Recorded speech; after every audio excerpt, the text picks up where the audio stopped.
Hi everyone, I'm Andrea, but people here call me Feifei. Please like and subscribe. My life was extra special because I had two home countries. Even though I was born in China, during our trip to America when I was 7, I got lost from my family. At first, I was really scared and lonely, but the more time I spent in the orphanage, the stronger and more independent I became. It seemed like this place was filled with my greatest childhood memories. Life went on just fine until I was 15. A miracle happened. Feifei, Daddy finally found you! I didn't fully understand how, but tears started streaming down my face. Dad didn't change one bit, but my mom had passed away. So I was introduced to my stepmom, May. Our families finally reunited. Let's get back to China. I sadly waved my friends goodbye and returned to my home country. We, the Li family, came from a long line of pottery makers, and this is the 5th generation. Dad said that before his grandparents took their last breath, their dying wish was to preserve the family craft. And as the only granddaughter of the family, I carried the noble responsibility of inheriting this pottery shop. I believe in you. Make us proud. While I was still processing everything, my parents already dragged me to my relative's house for a meet and greet. There must have been 20 people here, and I had to memorize all their names? Grandpa Zhu, Grandma Lian, Uncle Tang, and Aunt Hua.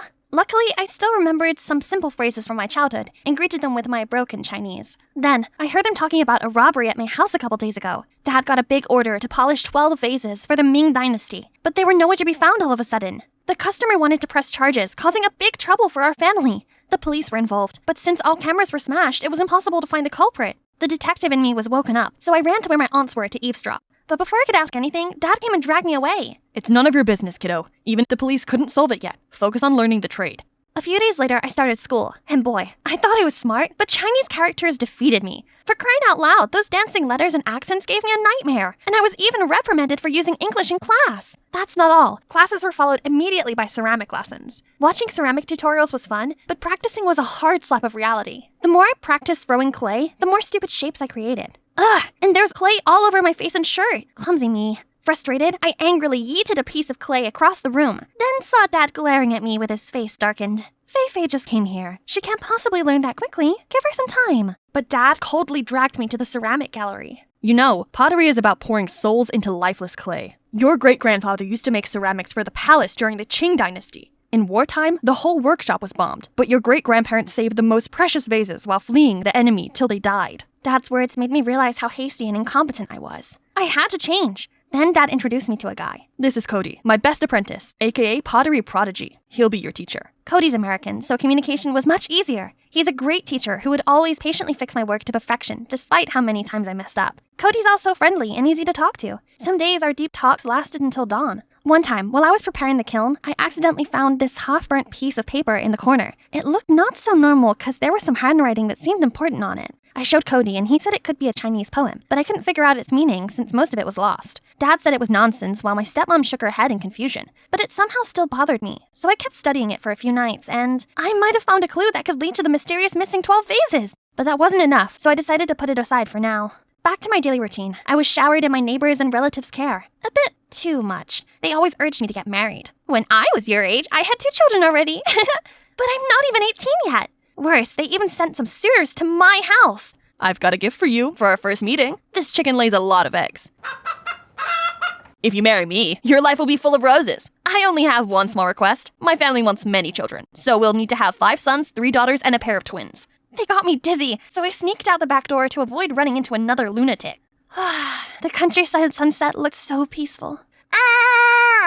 Wow, didn't expect such strong pipes from a tiny body. Creepy much? I turned to leave, but suddenly that guy grabbed my ponytail and pulled out my hair tie. I was gonna teach this jerk a lesson, but he somehow dodged every blow. Stand still so I could hit you. Give me a kiss, then I'll give it back. You wish. What a psycho. But somehow, now I and this psycho became friends, and we even got closer and closer after seeing each other every day at school. I realized Kai wasn't as annoying as I thought, and even grew sympathy for him when I learned that he also lost his mother when he was little. As his father was busy running his business, Kai was always unhappy and lonely. Now that he had my company, he cheered me up whenever I was sad, and frustrated about not getting better at pottery. However, Cody didn't seem too pleased with this. He appeared out of nowhere and dragged me away. Faye, that guy is a notorious lady killer. Stay away from him. He seems like just a regular dude to me. Okay, to tell you the truth, that guy is from the Wen family, our lifelong nemesis. If your dad knew about this, you're done. I'm a bit concerned, but life isn't a revenge drama. No one can stop me from seeing someone because of some familial feud. Still, I guess I should be careful. Hey, what you hiding? Faye likes a free spirit. A boring guy only plays with clay all day.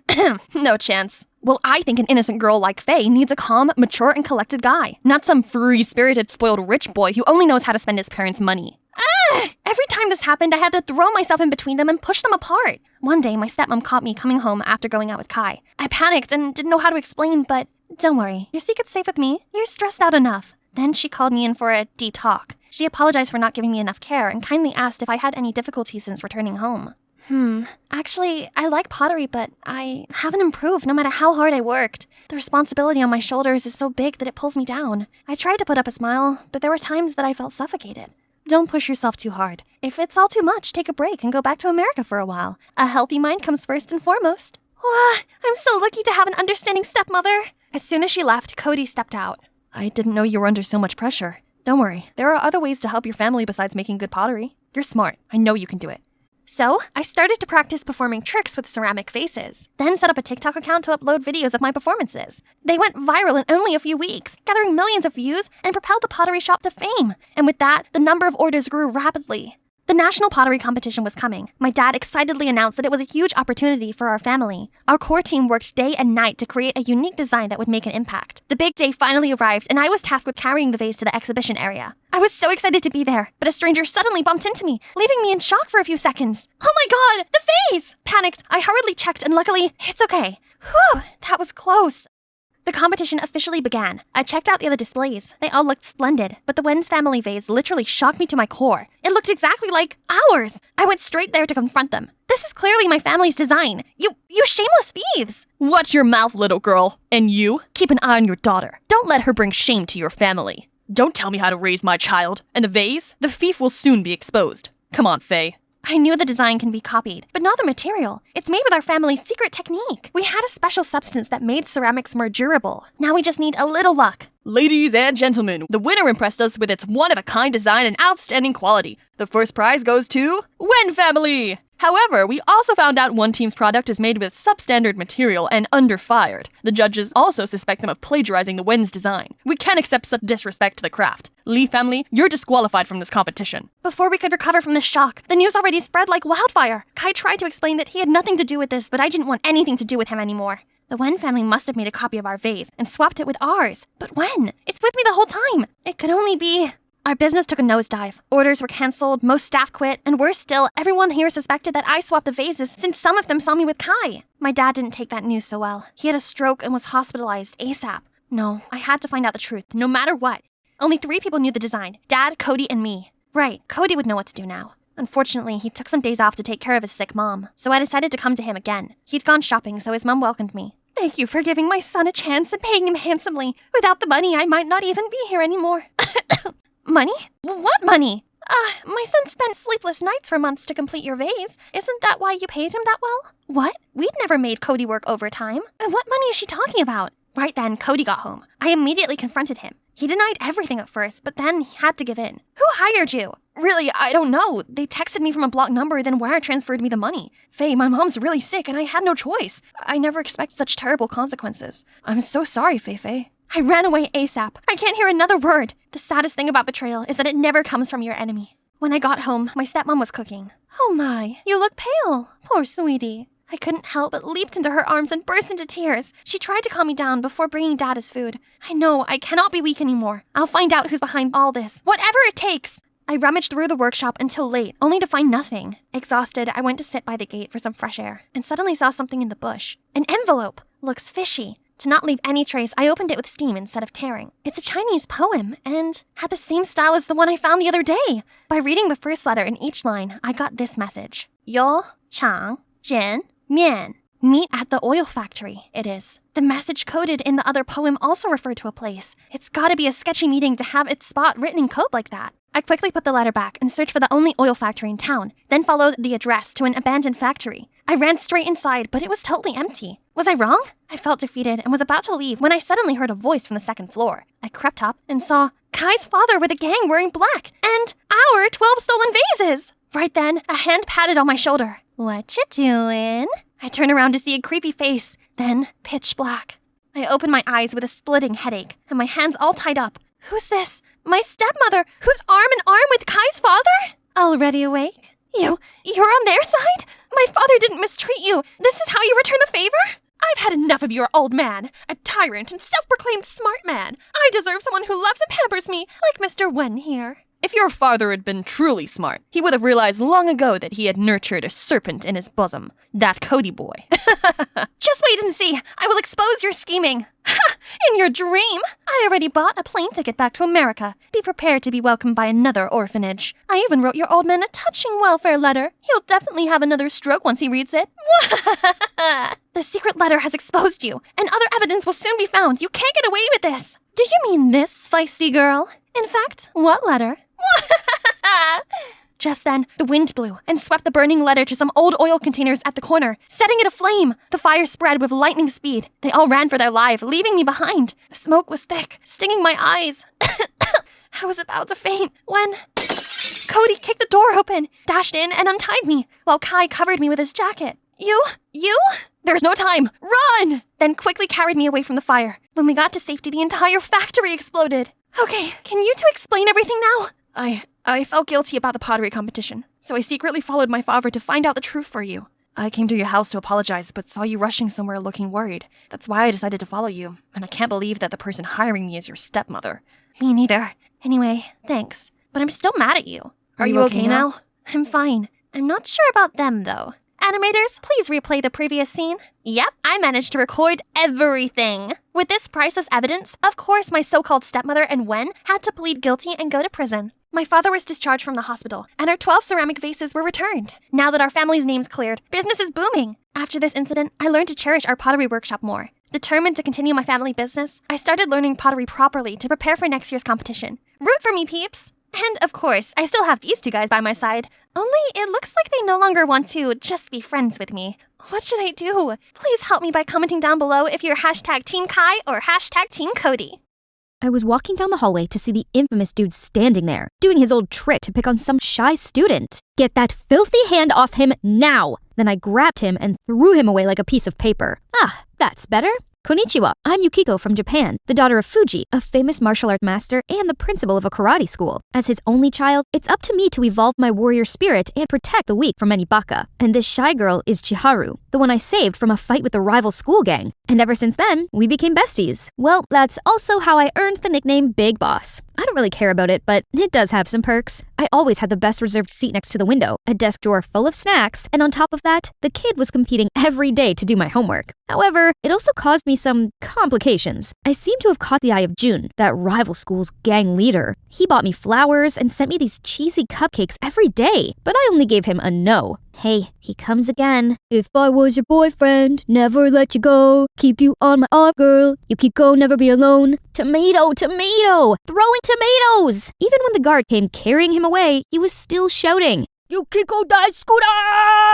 Gosh, he's such a bug. Later, I came into the classroom and found everyone was going cuckoo over something. How noisy! That's the new student. He's just so handsome. As if you could tell someone's handsome from the back. But when he turned around, my eyes almost bulged from their sockets. It's Akira. Back when we were little, I adored Akira from the moment I first saw him. To me, he was even cuter than my favorite Mochi Shiba plushie. So I followed him everywhere and gave him all the candies I had. But he didn't like it that much. Why did you give her my candies? I like Akira. If you take him from me, I'll punch you. Hey, martial arts is not about fighting nonsense. You fierce kid. I hate you. After a while, Akira's family moved away and I'd completely lost contact with him. And now he's back. Our eyes met, but he looked so cold and turned away. He didn't recognize me? Fine. It was so embarrassing facing him again anyway, so I decided to avoid him like the plague since then. And just like that, with his excellent academic ability, Akira soon fell into place as the top student, while I'm a bit different. I may have been a black belt in the karate, but exams were definitely not my thing. Congratulations, you've excelled at coming last. Again. So, Yukiko, I've appointed another student to tutor you. Please don't say his name. Please don't say his name. Please, please, please. Akira, I nearly died on the spot. Can anybody throw me to Mars, please?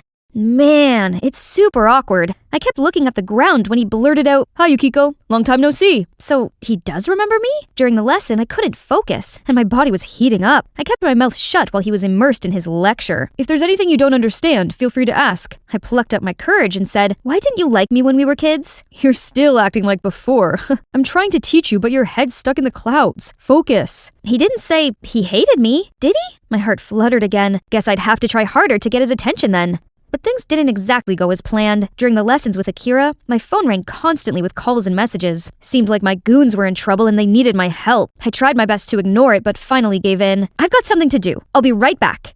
Hey, those morons. They're always messing around, then leave it to me. Problem solved. Only that, lucky for you, I got there in time. In time to cause more trouble? I'd have eaten them for breakfast without you. Back at school, I saw Akira standing at the gate with a clearly not happy face. "Akira, it's not like what you think. You find it hard to study, but fighting seems to come naturally to you, huh? Who the freak are you? How dare you talk to my girl like that?" "Akira, I fight to help people. It's not nonsense." "Help? I suppose brainless people only know how to talk with their fists." Jun immediately lunged at Akira, raising his fists at him. I had to hold him back right away and told him to go. The silence went on for some minutes, but when he was about to leave, I couldn't stand it anymore. "Just because I liked you then, you think you have the right to look down on me?" "What?" "Hear this. I do like you, but it doesn't mean I will like you forever." "I don't care, but I'm sorry if the truth I spoke made you feel that I looked down on you. And you know what? If you can't take my tutoring seriously, then we're done." "Fine, go! See if I care. I, the big boss myself, have my own limits and cannot be chasing him all the time." But I couldn't deny that a pit was dropping to the bottom of my stomach. I just want to go home and curl up under cover. Then I arrived at my family's karate academy to see it was all sealed off, and my dad was sitting on the doorstep holding a letter. "Dad, what happened?" "Yukiko, I'm bankrupt. I had no choice but to sell the academy to moneylenders. I've lost everything." "No! This academy is our family legacy. My dad's life's work. We couldn't lose it." So I followed the address on the letter, but there I met an unexpected person. Jun. Turns out, his dad is my dad's creditor. All or nothing, I decided to get straight to the point to him. "What do my family have to do to get our martial arts school back?" Jun came over and whispered something in his ear. Then he pondered a while and said, "My son kept goofing around. Change him and the martial arts school is back to yours." "But how?" "I want you to get engaged to my son." "Are you serious? You think I'm a joke?" Then I immediately stood up and left. That was insane. "Hey, why are you behaving like that?" "You're still asking why?" "It's down to that dude, isn't it? He's just some preppy know-it-all who doesn't even like you." You know nothing. He also likes me, I think." "Is that so? Then prove it. Make Akira fall in love with you within 2 weeks, and I'll convince my father to extend the deadline by 3 months. Fail, and we get engaged. I'm the one who is always by your side." "No way I agree with your stupid deal." "Go ahead, refuse. The martial arts school will be permanently closed tomorrow." "Wait, okay, I'm in." Lucky enough, I had Chiharu, the love guru, to help me cook up the perfect get Akira scheme, though she'd been single, like, forever. Firstly, I told my gang that Akira'd soon to be my BF, and also their boss, so he deserved a special treat. Wherever he went, other students bowed 90 degrees to greet him. They tended to his every need, carried his bag, and were always at his service. But he seemed not so comfortable about this. "Ask your goons to stop their nonsense." "Okay, as long as you agree to my conditions." "What?" "Tutor me again. Oh, and have lunch together. And walk to and from school?" I can't." "Okay then. Guys?" "Fine." "Secondly, you needed to find out what Akira liked, but he'll refuse to answer my questions for sure. My fake council survey will answer that." Then she handed out the paper to the whole class. My goofy Chiharu did get it done this time. "Okay, according to a philosopher, the way to a man's heart is through his stomach. Akira's most favorite food is beef, so I rummaged through all the local supermarkets to find A5 Wagyu beef and prepared this perfect meal for him. Akira, eat this." "Oh, thank you, Cream Puff. How come you know I like beef?" "How did you get in here?" "I know you miss me, so I come to visit." Before I could say anything, Akira shook his head and walked off. Okay, the first step is always the hardest. Next, seeing that Akira liked horror movies, I lied to him that Chiharu stood me up, so I had an extra ticket. It's insidious. How could he refuse? But as soon as we sat down, a familiar face caught my attention. "Jun! Stop messing with me, you child!" "Eh? I'm a horror fan, just like you. We're sure a match made in heaven." I tried to ignore him and focus on my plan. This was the 3rd time I watched this, so I knew exactly when there'd be a jump scare. "It's time." I pasted a whining look on my face and was about to lean on Akira when Jun suddenly screamed his lungs out and jumped at me. It was not until he fell asleep that we had a bit of privacy, but from then till we left, Akira didn't speak a word and even asked to leave early. That's not okay. If things kept going this way, the whole plan would definitely fail, and it means I'd have to get engaged to Jun. No! The next day, I wasn't in the mood for dealing with my friends, so I lingered back in the classroom and read through Akira's notes. Oh, what's this? So, he does care about me. I can see one ray of hope. Akira, I want to improve my studies. Help me? Oh, okay. I was waiting outside for Akira to get us some bubble teas before we started when suddenly this thief darted out and snatched this old lady's bag. I dove in there to help, but he knocked me to the ground and ran away. Here you go. You're already fighting again? Don't you have anything better to do? I'm not forget it anyway. This brave young lady helped me. What? Say no more. I'm a bad person no matter what. Then I stormed off without looking back. I was so stupid to catch feels with that insensitive one. Then my knee suddenly collapsed. Right then, a hand reached out and gently wrapped a bandage around my knee. Leave me alone. Get on my back. Shut up. Come on. I couldn't help but smile through my frown, and my heart did a cartwheel. I clambered onto his back and looped my arms around his neck. Hey, I'm sorry. I didn't know that you... It's okay. Are you dumb? An injured leg is not enough? It's nothing. And you don't have to carry me like this. Am I heavy? What? If I say yes, will you jump off? No way. After that day, Akira changed towards me. He joined me for lunch and even gave me a cute cupcake, and agreed to go to Cat Cafe with me, even though he's allergic. And the classes went so smoothly. He was sweet like a lollipop and answered to all my silly questions. One time, I even accidentally saw him putting a lot of bandages in my locker. Aww. Winning the bet didn't seem so impossible then, but suddenly a girl approached him. It was Amaya, the school's popular girl. They chewed the fat. Then she leaned closer and whispered something to him. His face suddenly turned cold. Then he walked away. I was about to go after him when my phone beeped. Can't tutor you today. I have a play audition. So, turns out Akira and Amaya were both in this play. Fine, if Akira's Romeo, then I must be Juliet. I made it to the final round with my big boss energy, which meant I got to act out a scene with Akira to see who got the female lead between me and Amaya. Oh dear, look at them, being all clingy for what? That snake was all over my poor Akira like a rash. Ugh, if Chiharu hadn't constantly held me back, I'd have jumped there and given her a piece of my mind. And now, it's time for me to shine. But why is Akira's face darkened? It's okay, maybe he's trying to be professional? My bounty is as boundless as the sea. My love as adoring as a puppy dog's nose. Yes, so I may have forgotten the words, but it wasn't that bad. He may pick me for my quick thinking and... I choose Amaya, miss. Hey, why did you pick her? You shouldn't ask me. Ask yourself instead. Then he left with Amaya without glancing at me. But today's the end of the 2-week deadline. I thought you'd have some feelings for me too. It was pouring rain. I trudged home, all collapsed, tears and rain falling down all over my face. It was all over. The bed I play, the boy I love. I should have known better. That it was me, onto a loser right from the outset. Through my teary eyes, I saw June running towards me. Yukiko, what's wrong? Tell me. I lost. What? The bet. Between us. I lost it. I was wrong. About everything. Who cares about the bet? You might get a cold, you know. Get inside. But why you're here? I don't care if you think it's too late. I'm telling you anyway. I know that I'm not perfect like him. I do say the wrong thing. I forget all the time, but I can protect and will never hurt you. So will you marry me? My head was spinning, and in a moment of weakness, I said yes. At least I can save my dad's school and be with the right person who truly cares about me, instead of chasing some jerk who thought so low of me. I confided in Chiharu and my family about this, but kept it a secret from everyone else. My father didn't approve it at first, but seeing my determination, he reluctantly agreed.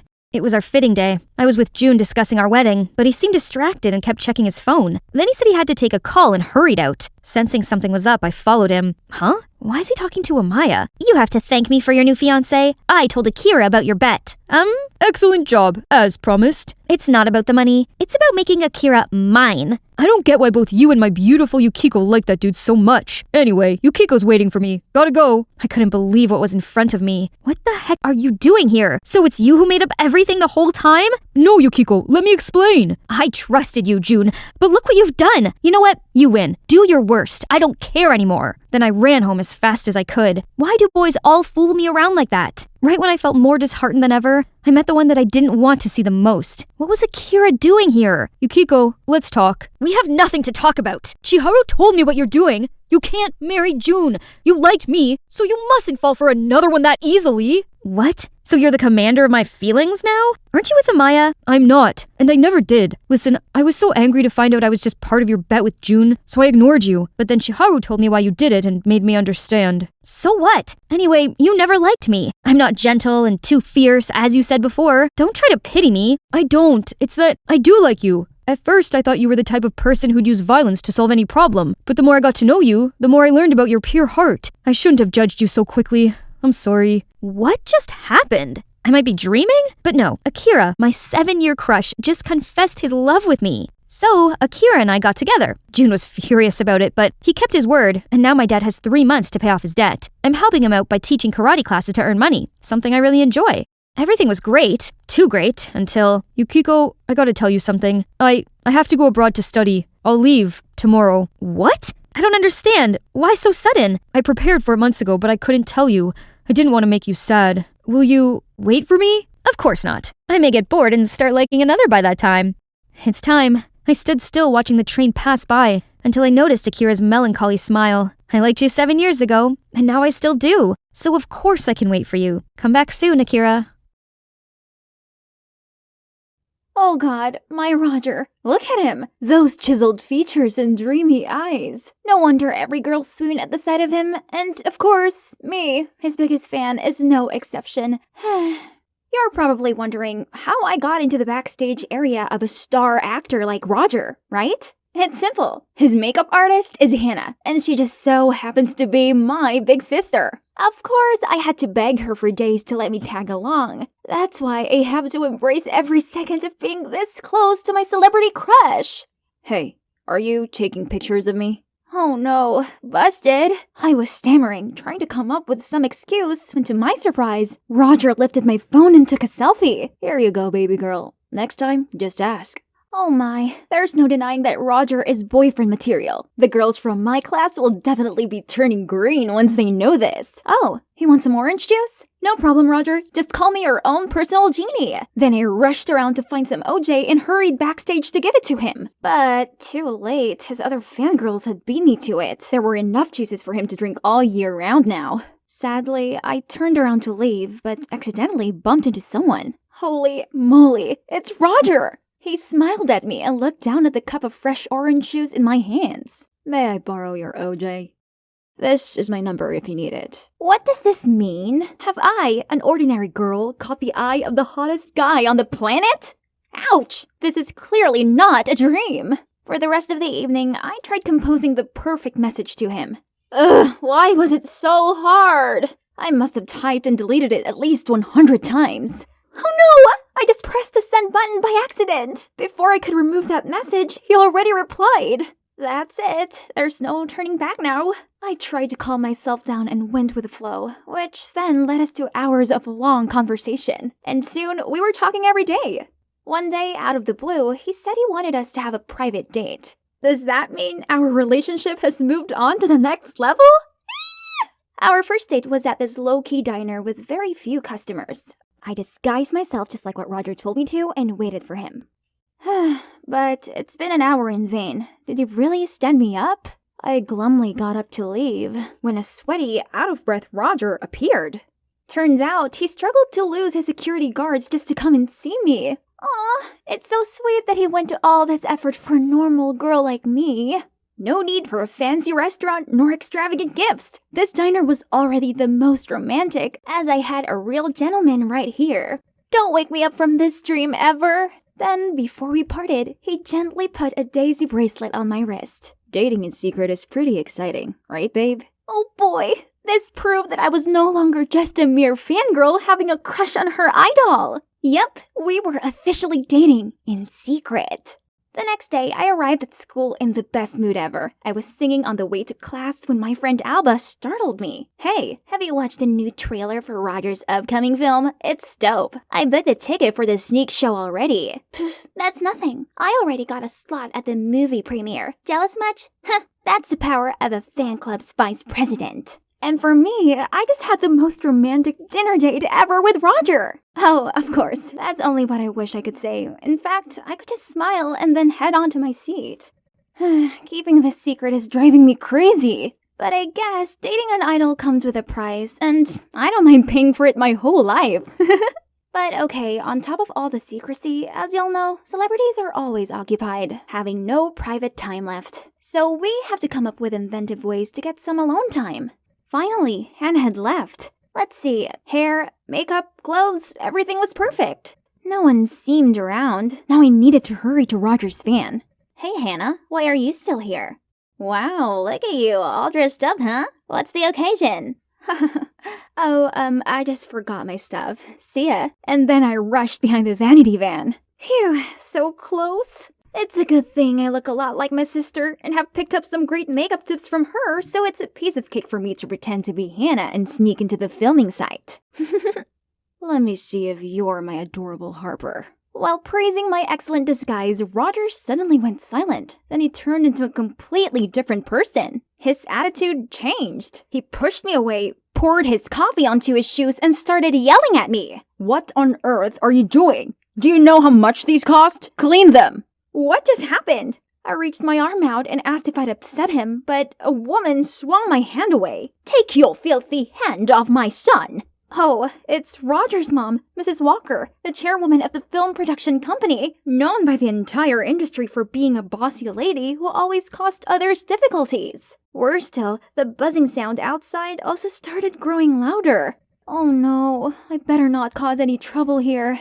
So I kept my gaze at the ground and frantically apologized. Suddenly, a hand grabbed my arm and pulled me away. It was Danielle, Roger's manager. Don't be bothered too much if he acted a little off. It was just his stress from work. I'm Roger's older sister, by the way. We were super close, so I understand him better than anyone. OMG, I didn't know he had an older sister. But I know about you. Every time he sees you, his eyes fill with happiness. It's kinda obvious. You don't have to say anything. I'll keep your love story a secret. It turned out that Danielle knew everything and didn't say a word because she knew it would embarrass us. After that, she drove me home and we exchanged numbers. Roger wasn't being very responsive, so it was nice having Danielle to talk to, as she was very supportive of our relationship and kept me up to date with the schedule. A whole week has passed since that day with no reply from Roger. Nothing. Not a single phone call. I also texted his new phone number that Danielle gave me, but still zilch. Sometimes I don't know if I really have a boyfriend or not. I just want to experience what other couples have. Stop wasting your time fantasizing about a guy far out of your league. It's so tragic, especially now he has a girlfriend. He's totally betrayed us. What did she just say? Girlfriend? I hurriedly went online and saw a photo of Roger and Jessica, a hot singer, looking cozy backstage. So he was ghosting me to be with her? My heart felt like it was going to burst into flames. I immediately texted Danielle and she replied straight back, complaining that she was also having a headache with Jess's dirty PR tricks to promote her new album. Oh, phew. So it's just a silly rumor. What a relief. Besides, for the past few days, Roger hadn't contacted me at all because he'd been busy filming a new movie in Paris. He would be back soon, and he was gonna hold a small meet and greet downtown. Danielle suggested I should show up and surprise him, and she even cleared up Roger's schedule that day so we could go on a date after the event. Wonderful, Danielle! That day, I went to the meet and greet and disguised myself so perfectly that Roger wouldn't recognize me. He would be so surprised to see me here. To be honest, I don't like my man doing all those kinds of air kisses or hugs with fans, but, well, that's his job, and I should be understanding. Besides, I used to fall for these sweet gestures as a fan too. Roger, are any of these dating rumors true? Well, I just thought, I'm better off focusing on my work, and you guys, you're my true supporters. Unlike all the girls out there who only approach me for fame and money. What does he mean? So he just sees me as one of those cloud-chasing girls out there? I seemed to be out of breath among the excited howls of his fans, and I couldn't stay here much longer. I was sobbing as I ran outside, thinking about how Roger actually thought of me, of us, all this time.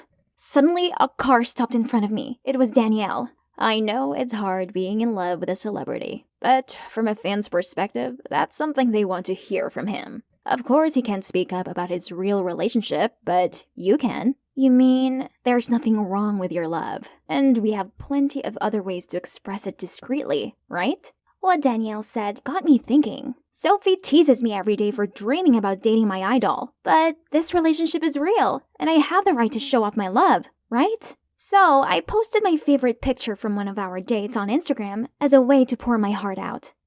The next morning, I woke up to see an angry text from Roger. Harper, why did you break our promise? Why did you disclose our relationship? Things are a mess now.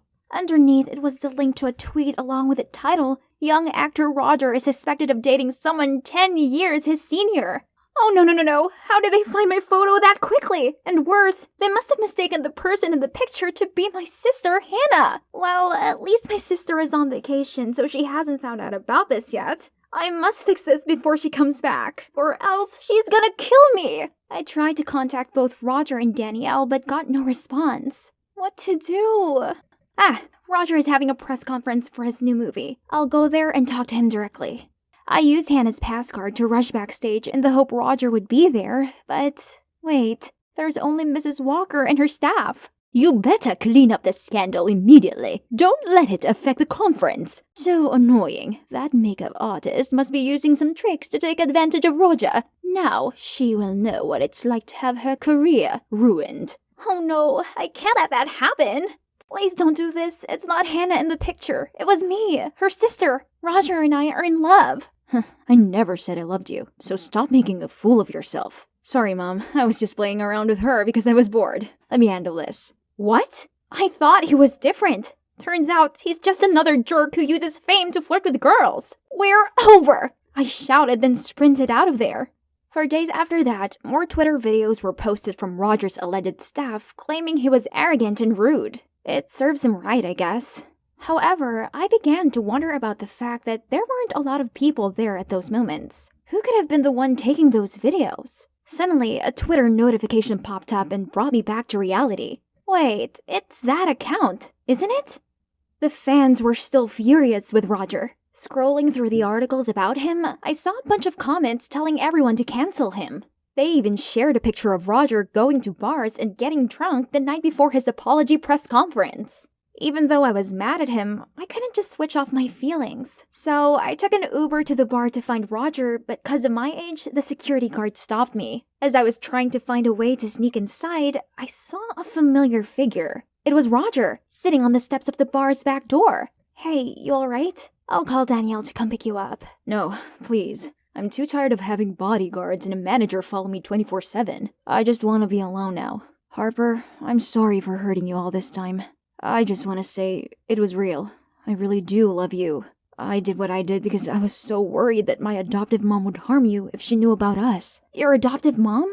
Yeah, I'm not Mrs. Walker's biological son. She recognized my acting talent, so she adopted me when I was 11. Since then, I've been nothing more than a money-making machine to her. He then told me how his pure passion for acting was starting to be worn out by all these pressures of being a celebrity, especially now that he knew someone was behind all the recent scandals. I know who's behind it all, so do show up at the press conference as planned, and I'll take care of the rest.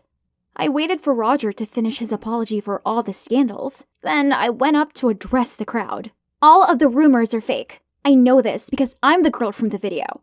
And the person who filmed and edited it to make it look bad was his manager, Danielle. I pointed to her, and amidst the gasps, all eyes and cameras shifted to her. What? This is slander. You have no proof. Then I held up my phone and played a video recording of Sophie admitting that Danielle was giving her the videos to upload on the internet. Actually, on the presentation day, Sophie accidentally revealed her secret Twitter account, which was none other than @CancelRoger, the one of the so-called staff. So I confronted her right away and told her that she could be sued for defaming others. When I first heard the rumor about Roger having a girlfriend, I was blinded by jealousy, so I listened to Danielle. Given that she's his manager, how could I not believe that those videos were true? As his fan club vice president, I had my members' best interests at heart, so please, don't sue me. Fine, it was me. So what? I need to show Mom that Roger is not as special as she thinks she is. I knew Roger liked Harper, so I approached her and used the relationship to ruin his career. Then Mom would finally notice me. Whoa, what a twist, right? So what now? Well, Mrs. Walker and Danielle's true intentions were exposed for all to see. This cleared Roger of all the scandals, and his fans are all back together to support him again. He has a new manager now, and they have no problem with him publicly dating me. Oh, and as for Hannah, arriving back from her trip to discover she'd been dating one of her celebrity clients didn't go down too well with her. But it's not all bad, since she now has loads of bookings after this scandal. So if anything, she has me to thank for being more in demand than ever. Pick a cup, young man. That one. Nope, not here. But here. Everyone clapped and cheered for me. Just as I was bagging my money, my mom stormed in like a raging bull. We're going home! Now! Hi, I'm Iretti. That thunderstorm you just witnessed is my mom. We lived in a village, so life was hard and boring until the day I turned 7. As a birthday gift, Mom let me take anything I wanted from her room since she couldn't buy me a gift, and I saw an unfinished book containing hundreds of tricks. The book didn't have the author's name, but it was a turning point in my life. I began to practice those tricks and soon gained mastery over most, but Mom wasn't having it. How many times do I have to tell you, no magic? But it's fun, Mom. Look, I even got us some money. Magic tricks ruined my life. I don't want it around my house. How, Mom? How did it ruin your life? Mom would never tell me why she hated it so much. And so, call me stubborn, but I just kept doing it. Drink your OJ before you go. But I want chocolate milk. No, we don't have... Iretti, not again. Mom, can you pass me a tissue? You're so lazy. It's right here. What's this? Iretti, is this your silly magic props again?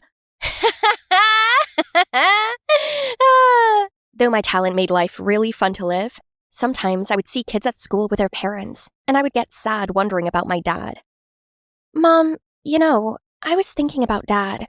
Your dad is an evil man who scammed me and took away everything I had. If not for him, I would be living in the city as a rich woman. Why would he do that? What's his name? I always got the same answer. Can't say. Never ask about him again. Ugh. To be honest, sometimes I feared for my mom's sanity. People in our town always whispered behind us that Mom was a little crazy. I tried not to let the rumors get to me. When I turned 16, Mom decided that we would move to the city. She'd never liked that place, but she said it'd be better for my future. And so I transferred to this new school. It felt awkward, but I shook off the newcomer vibe with a sleight of hand trick I'd been practicing. I sat down on a table and started some small talk with my new friends. So you like ranch on your burger? I prefer keeping it classic. Can you pass me the ketchup? As this boy handed me the bottle, I flipped the burger bun into the air and it disappeared. Oh shoot! What just happened? Chill! I'm just adding some sauce. Now, are you guys looking for this? I opened the lunchbox of the girl next to me and casually retrieved my bun, to the astonishment of everyone. Annie, don't steal my lunch like that! My dazzling act clearly scored. It went viral online. Burger magic, the talk of the town. The next day, I woke up to hundreds of messages on social media from people that wanted to see more. What the heck? I even got one from Mr. Phil, a popular magician and showmaster. He was inviting me for a meeting at his office for a potential collab. I was so excited, but obviously, I couldn't tell my mom. I decided I was going to meet Mr. Phil in secret. Maybe I'd become a magic sensation, and Mom would thank me later. He had invited me to watch and talk with him after his show. As I arrived, I was practically shaking in my boots with nerves and excitement when I saw him performing some mind-blowing trick. And now, ladies and gentlemen, watch as I turn this water to ice cold. Let's count to 3. 1, 2, 3! He was amazing. As soon as he finished, I went to meet him backstage. If it isn't the young star Iretti! Hello, Mr. Phil. I'm your biggest fan. Your shows are always breathtaking. Thanks, Iretti. Together, we will make magic. And that's how I started training with Mr. Phil. After school, I would make an excuse to go for a sleepover or a reading group. I thought Mom would never find out, but oh boy, was I wrong. One day, Phil was talking to me about his plans for a show in Las Vegas, when Mom appeared out of nowhere and grabbed Mr. Phil. You! What are you doing with my daughter? Mom, let him go, please! No, never! How dare you come back! You want to take my daughter too, huh? Get away from her! At that moment, the talk about Mom being a little nuts made sense. How could she be attacking a stranger out of the blue? Mom, relax. I don't know who he is, but chill. What's this? Do we know each other? Mom was creating a scene, and I was embarrassed. I'm sorry, Mr. Phil. Just then, we heard the police siren. Someone had called the cops. Hey, is this woman bothering you? Yes, she... No, please, she doesn't know what she's doing. She's not in her right mind. Not you too, Iretti.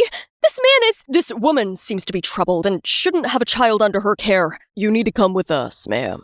No, I'm not crazy. Seeing Mom taken away like that broke me, but I figured she needed help. But what would be my fate now? As if reading my mind, Mr. Phil turned to me. Don't worry, you will stay with me for now. As much as I missed my mom and hoped she would get the help she needed, moving in with Mr. Phil's family was like a dream come true. His wife, Maria, was super nice and welcoming, but his daughter, Polly, was just... cold, especially aimed at Phil. But who had time for family drama? I'm here to train. Working as his apprentice was amazing at the start. We pulled off amazing tricks together. One day, when he called me to his home office, he gave me an unbelievable offer. He wanted me to be his magic partner. But you have to pass one final test. I would give anything to officially become Phil's partner. We had this natural connection and vibe. What test? I have something important that I have to retrieve. I just discovered that my missing family heirloom, a diamond that was taken from my ancestors decades ago, is being auctioned in a few days in Las Vegas. A family heirloom? Diamond? Yes, my great-grandfather was a miner. One day he found a diamond. We decided that we would never sell it, but pass it from generation to generation. The government got wind of it and offered us money to sell it to them. We refused, and then it was taken by force. So cruel. It's my mission to get that diamond back. But we could get arrested. No one would believe you without evidence. Do you believe me? Yes. That's all that matters. If you could perfect your sleight of hand, it will be just a piece of cake. And that was how I found myself planning with Mr. Phil. He had a paper model of the auction venue,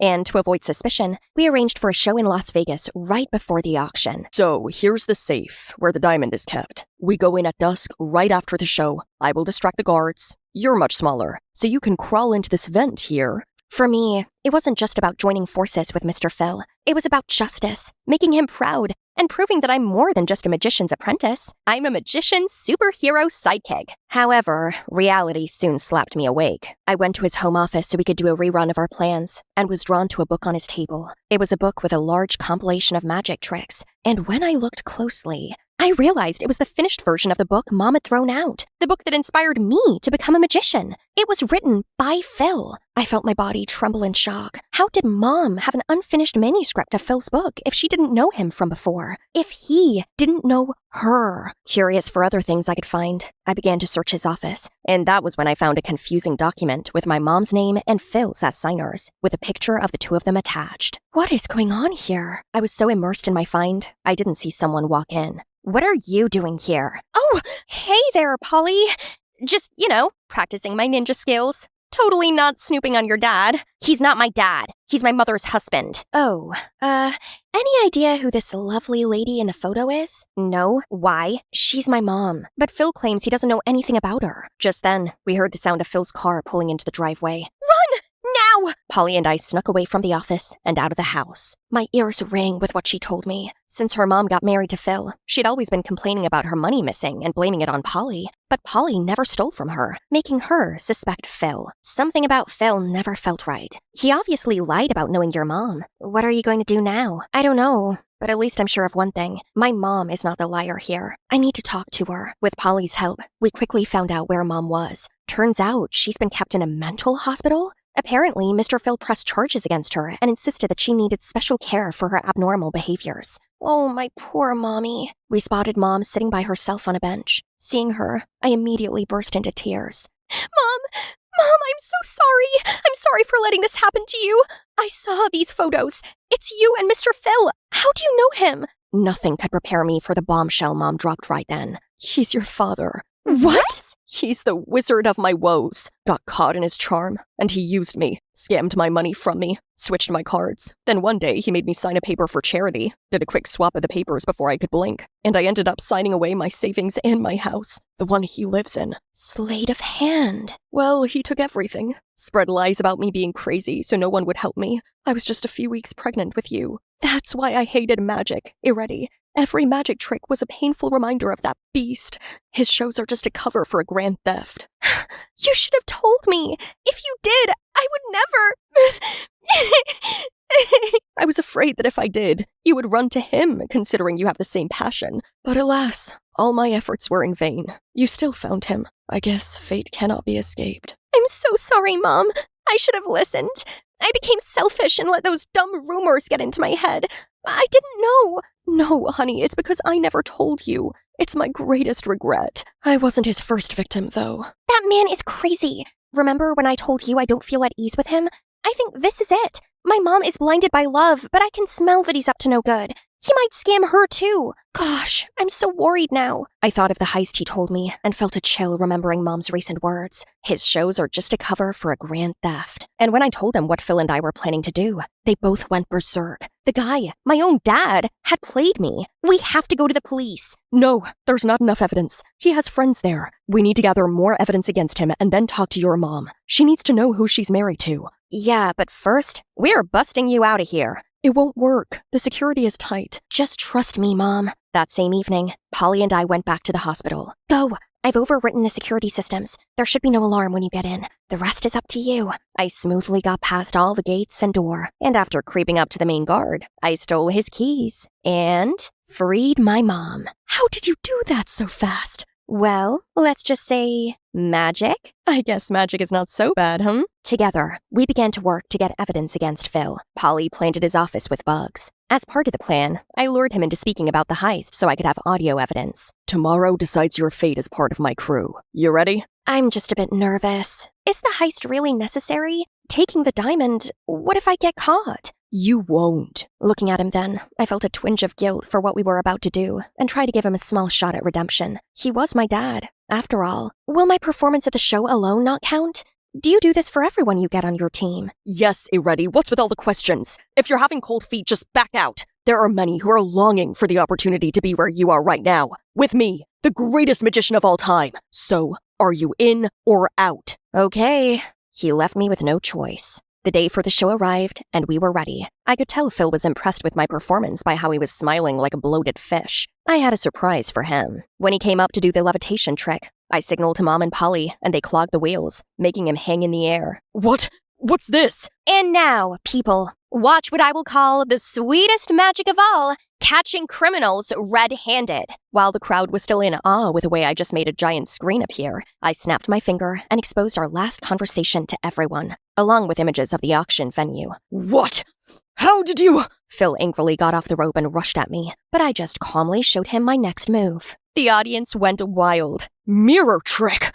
A student is never better than the master! He rushed to the real me, but before he could touch me, Mom appeared. You could say we were giving one heck of a show. Get your hands off my daughter! You! Aren't you supposed to be in a psychiatric ward? No, but I know where you are supposed to be. As if on cue, the police charged at him. Phil was arrested on the spot for his crimes, and Mom recovered a good share of her properties. As expected, Maria grieved for Phil. We tried our best to comfort her. I'm sorry we did all this without telling you, Mom. The less people that knew about it, the better. We couldn't afford him knowing we were planning something. I understand. I never knew this was who he is.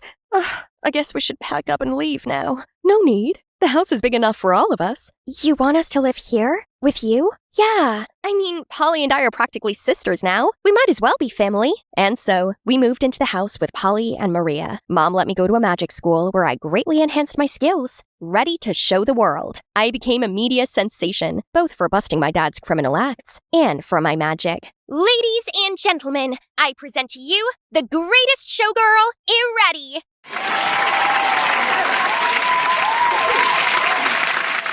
Let me tell you something. Something really important. I have acrophobia, so this is my idea of a nightmare. I don't want to be here at all. Oh, and that guy on the other side is Charlie. He's my boyfriend, but I don't actually like him like that. So you're probably wondering how I ended up here. 200 meters above the ground and about to make this terrifying leap? Well, let's just start from the beginning.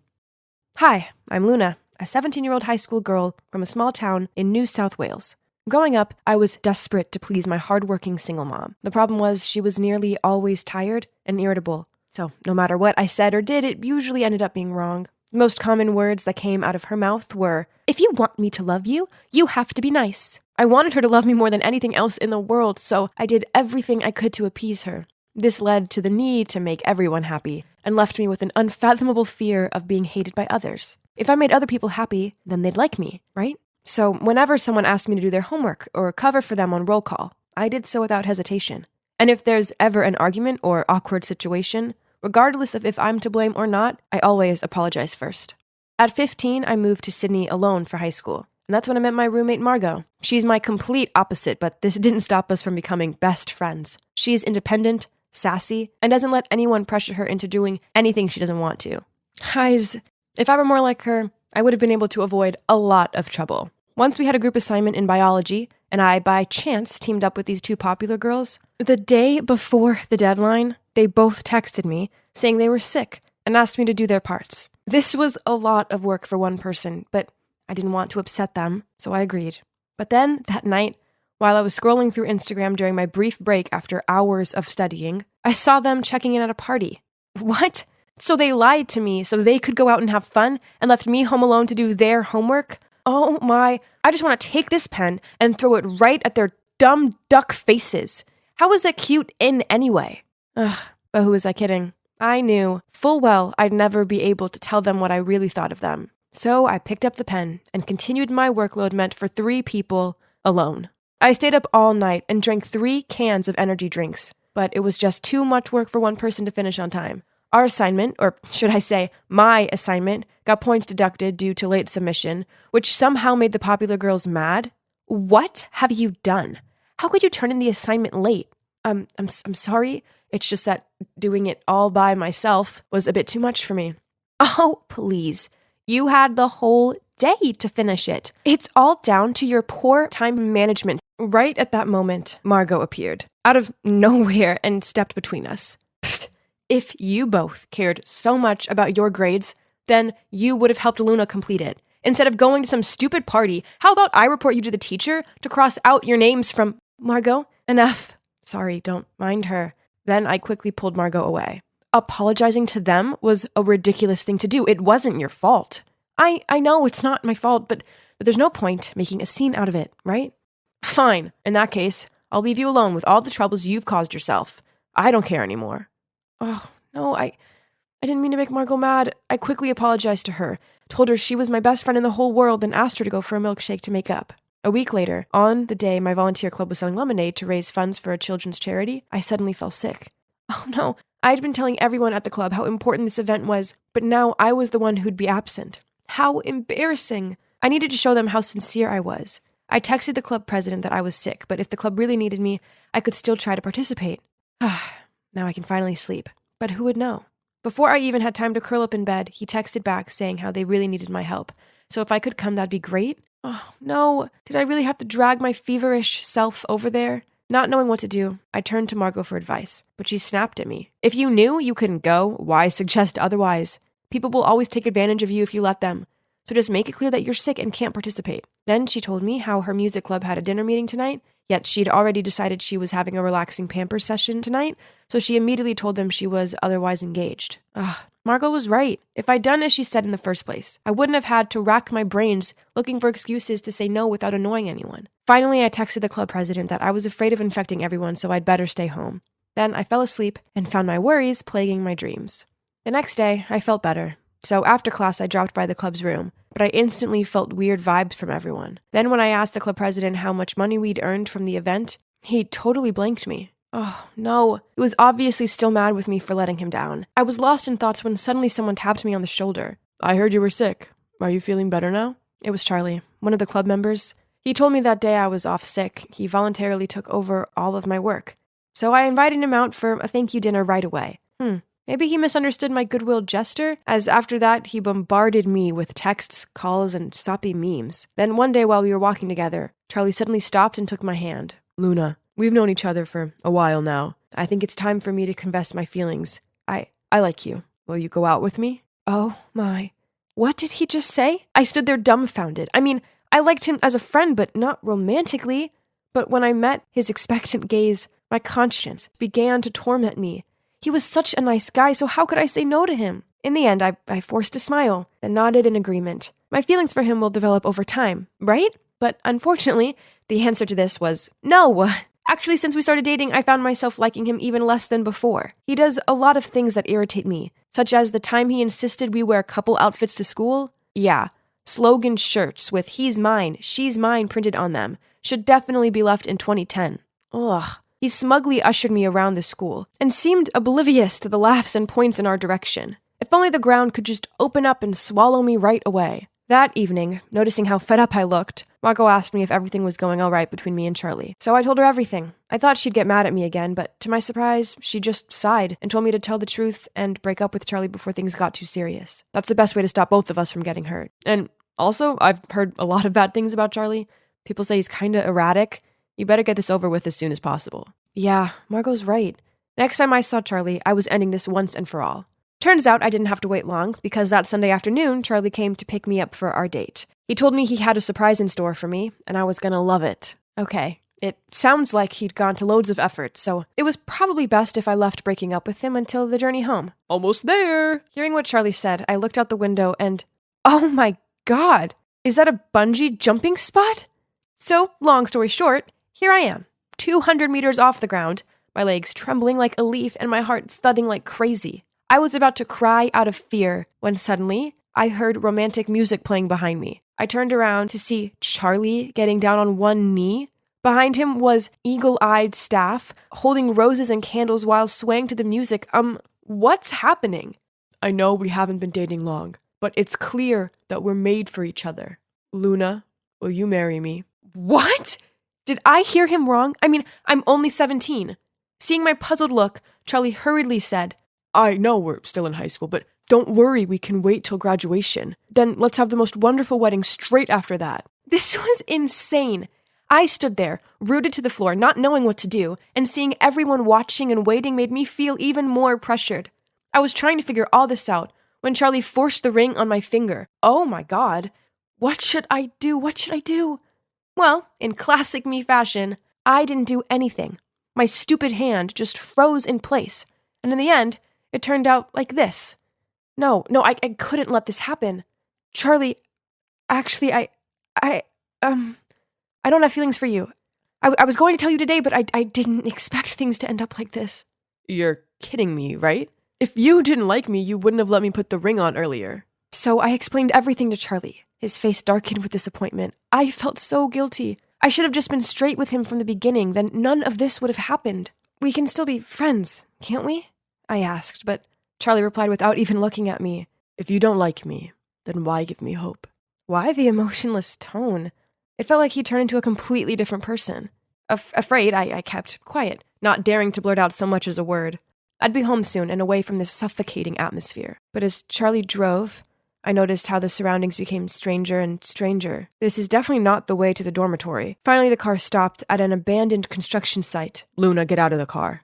Sensing his irritable tone, I did as he said. You can stay here until you've figured out that we're destined for each other.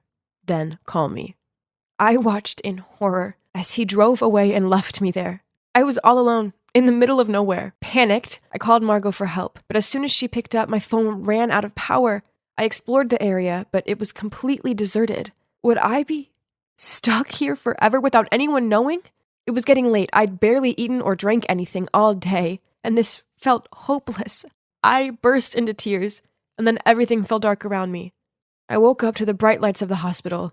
Margot jumped in to give me a hug, then explained what had happened. Turns out that night after I called her, she checked my location on Snapchat and saw that I was in some deserted place. Sensing something was off, Margot and the dormitory manager went to find me and took me to the hospital. Charlie was disciplined and detained for a month for the trouble he'd caused.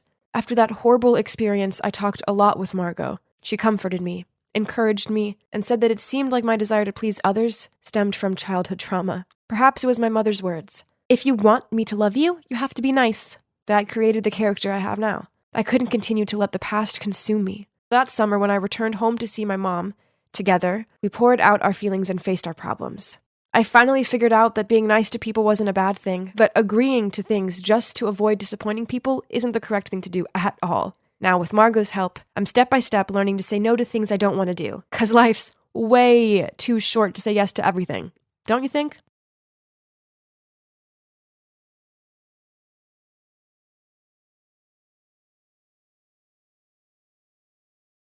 Hi, everyone. My name is Annie. Sit tight as I tell you the story of how my life changed. I was born in New York and raised by my awesome dad, Tom. We were a rocking pair. And then I met my soulmate, my best friend Trina, when I was 8 years old. Trina lived with her mom, Frida, and together we looked like a whole family. We used to have dinners, picnics, and even birthdays together. You know what would be amazing? Imagine if our parents got married.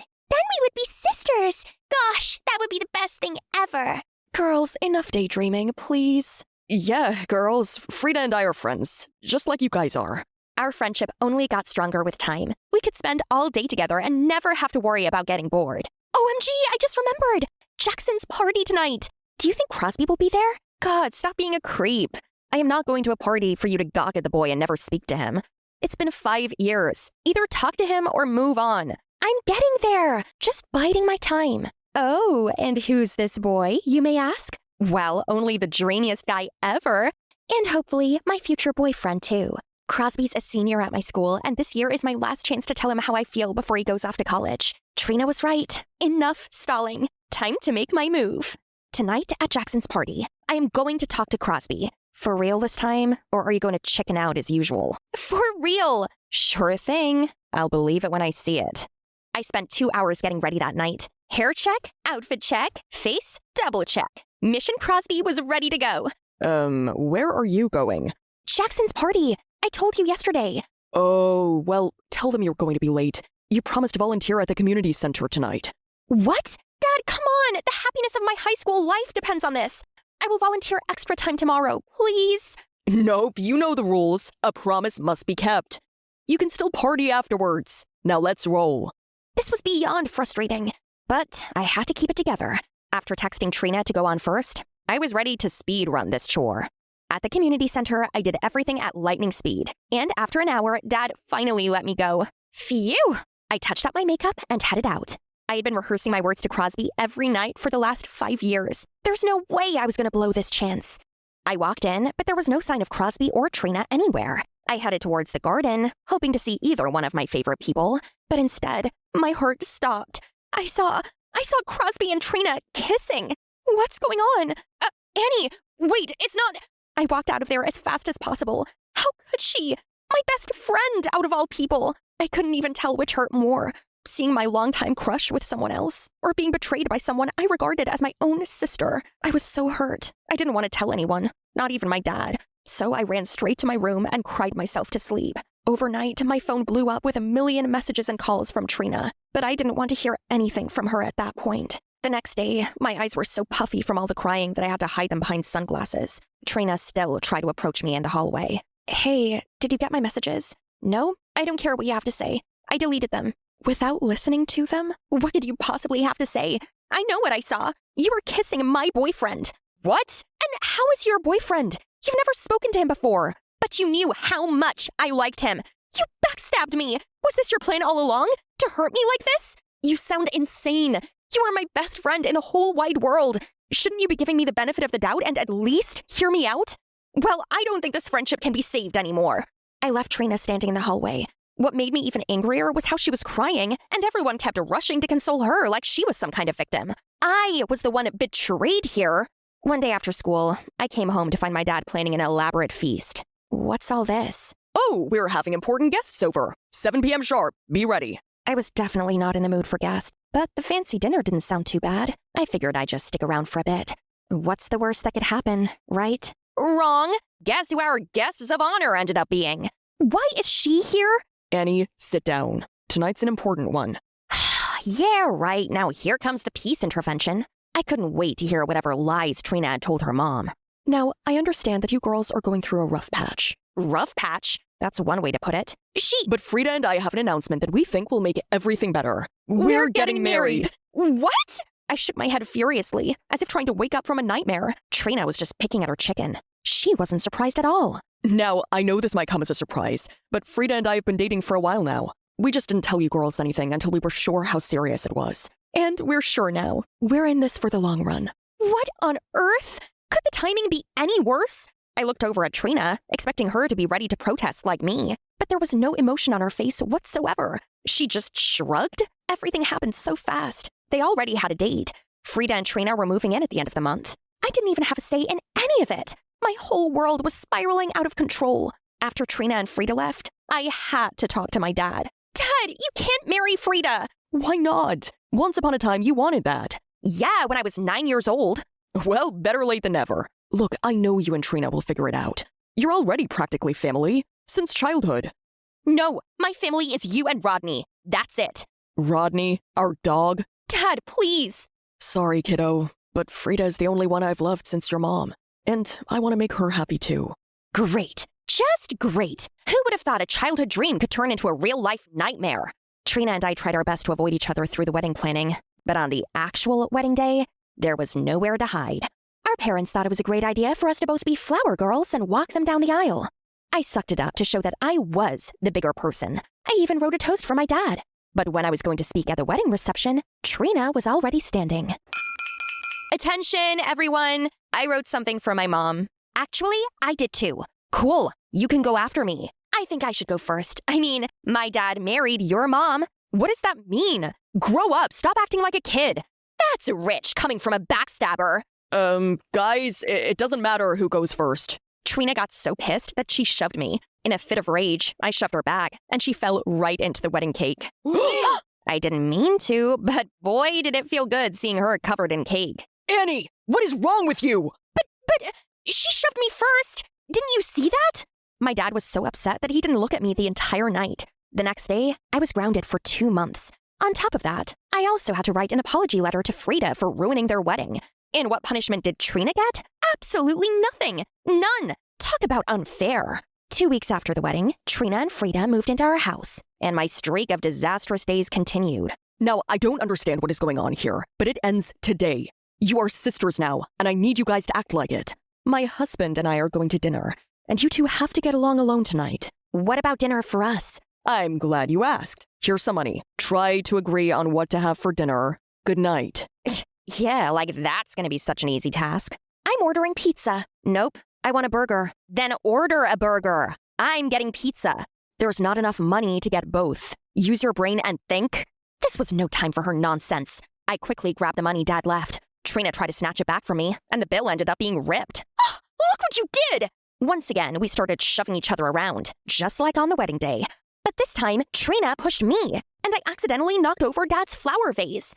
Ouch! Then she just went into her room and slammed the door. No apology, nothing. Now what were we supposed to do about dinner? So, thanks to Trina, instead of a delicious pizza, I had to settle for whatever leftovers were in the fridge. When our parents got home and saw the mess, I had to be the one to explain what happened since Trina was still sulking, and they were furious. Now both of us were in big trouble. My antique vase! I am so disappointed in both of you.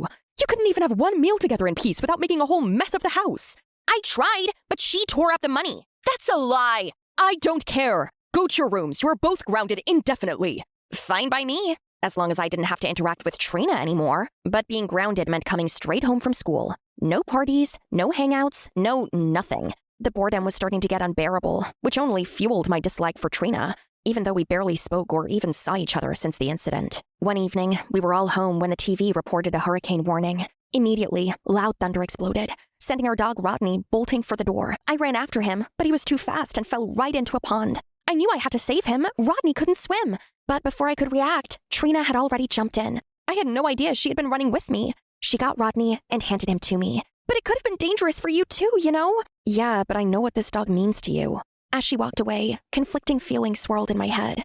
Did Trina really just risk her life to save my dog? Rodney was the last gift I got from my mom before she passed. And I had told Trina that, back when we were close. Later that night, I couldn't sleep, so I went to Trina's room. Hey, thanks again. I'm still shocked you did that for me. I would never do anything to hurt you. Not now or ever. But, I'm tired of this. Look at this video. I sent it to you that night. I owed her this, to at least hear her out now. I played the video, and was rendered speechless. It was a CCTV clip of the garden that night at the party. Turned out, Trina and Crosby, they weren't kissing. I had to beg Jackson to get me that CCTV footage. I knew how important that night was for you, and I wanted to make sure Crosby would take you seriously when you confessed. So I thought maybe I should talk to him first. But the music was so loud, I had to lean to talk into his ear, and that's when you walked in. The fact that you thought I could hurt you like this. Oh gosh, how could I have been so quick to judge? I am so sorry. I should have heard you out. Annie, it hurt. Still does. The fact that you just readily threw our entire friendship away over a boy without a second of hesitation. You wouldn't even listen to me. We've dreamt of becoming sisters all along, but when it finally happened, all we did was fight. I know. It's all my fault, Trina. Please forgive me. Just go back to your room, Annie. I need some space. Trina wasn't ready to forgive me, which was completely understandable, but I missed her so much. I needed to make it up to her. So, one afternoon, I planned a picnic in our backyard. What's all this? A peace offering. It's me saying how sincerely sorry I am. If you give me another chance to be your best friend, I will never hurt you again. Please, Trina, can you forgive me? This is nice and all, but I'm sorry. We can't be best friends anymore. Because we're sisters now. Oh, thank goodness! I missed you so much. Me too. Finally. I always knew they would work things out. Yes, all right, so my dad had been right all along. From that day on, our life was happier than ever. A childhood dream that briefly became a nightmare had finally turned back into the dream life. Misunderstandings really can lead to terrible consequences. But as long as we remember to communicate openly and be willing to hear each other out, we won't lose our loved ones over silly fights. Hi, I'm Stella, and I had a boyfriend called Cole. Emphasis on the had. You see, I really liked Cole, but he expected me to do everything for him, but he didn't show me the same respect. I always put him first. One time, I bailed on my friends to see him. Then he canceled on me last minute to watch a baseball match with his brother. But I was mad, so I ended up venting out my problems to one of my guy friends. Then I kissed him. I instantly regretted it. Cole found out, and he broke up with me. Then, the next day, he started dating this annoying sophomore girl. Like, seriously, couldn't he stick to a girl his own age, as he was a senior? How dare Cole break up with me? Yes, I made a mistake, but only because he let me down. I'd made one lame mistake. But other than that, I tried my hardest to be an awesome girlfriend to him. He was clearly waiting for me to mess up so he could break up with me for her. The anger toward Cole was eating me up. Revenging him was all I could think about. One day at lunch, my best friend Sophia's boyfriend Branson told me about this spiritualist his mom saw. Apparently, she cast a spell to help her get over her boyfriend leaving her. I wasn't really into the spiritual stuff and such, but I guessed it was worth a try. So after school, Branson took me to see her. She lived up in this creepy alley. It was eerily quiet, yet it felt like I was being watched. I gave him this "you must be kidding" look, but he grabbed my arm and pulled me forward. A middle-aged woman answered the door. Her dark hair was so long it almost reached her hips, and she was wearing this flowy dress. I started. Yes, I know. She waved me forward. Come in, come in. Branson waited outside, and I gave him a "this is weird" look before I followed this woman inside. She led me into a small room full of crystals, glass balls, and jars full of different things such as spices, colored ribbons, and flowers. So you, make spells? I asked her. Yes, I do. She smiled at me. But beware, magic is a powerful thing that doesn't always work the way intended. I want a spell to make my ex Cole break up with his girlfriend and want me back. She asked for my hair. I mean, just a single hair, not all of it. I pulled out 3 strands of my hair and gave it to her, feeling so confused. Then she asked for Cole's stuff. I shook my head tentatively. Then I remembered that I had one of his earphones in my backpack. This must be really serious. She asked me again if I was sure, and I gave a nod of my head. Like, seriously, didn't this woman want to make money?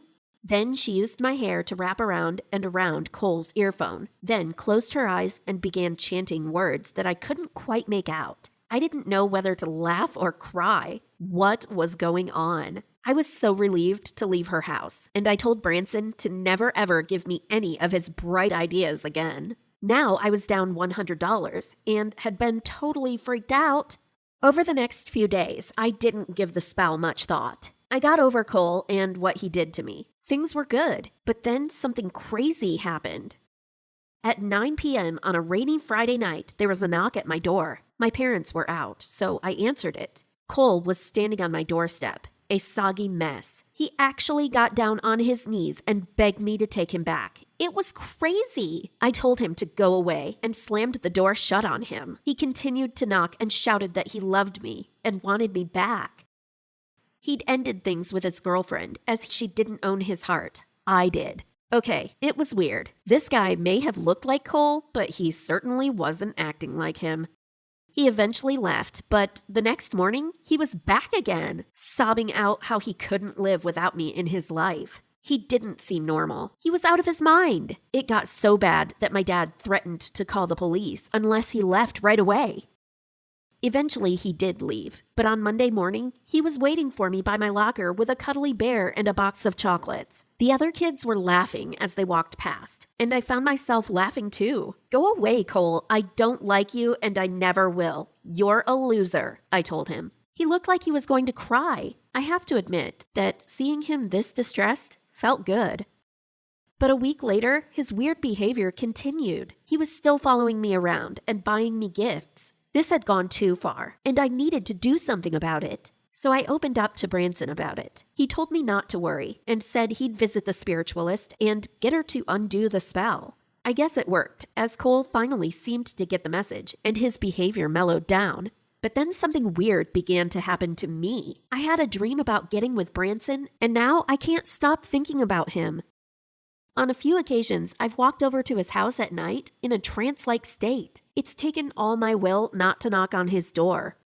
Seeing Sophia all loved up with him makes me want to puke. I never had feelings for Branson before. What if he cast a spell on me to make me fall for him? I went back to the old alley to find the spiritualist woman, but I couldn't find the house. It's like the house and the spiritualist woman have never existed. Okay, so something else weird happened too. I was in the park one day, and I was sure I saw Branson talking to Cole. They looked really chatty. They weren't friends, so what was going on? I can't go straight to my best friend's boyfriend to ask shameful questions like, did you put a love spell on me? Or did you set up this whole thing with Cole to make me fall for you? I don't know what's going on. All I know is, as ridiculous as this may sound, I have this desire to be around Branson all the time. I've had crushes on boys before, but never like this. I don't know what's happening or what I should do next.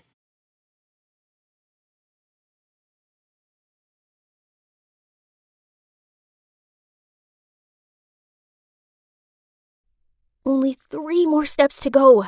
3, 2, 1. Sophie! Oh man. Busted. Okay. So, it's because today at school, I persuaded a friend to test out my skateboard.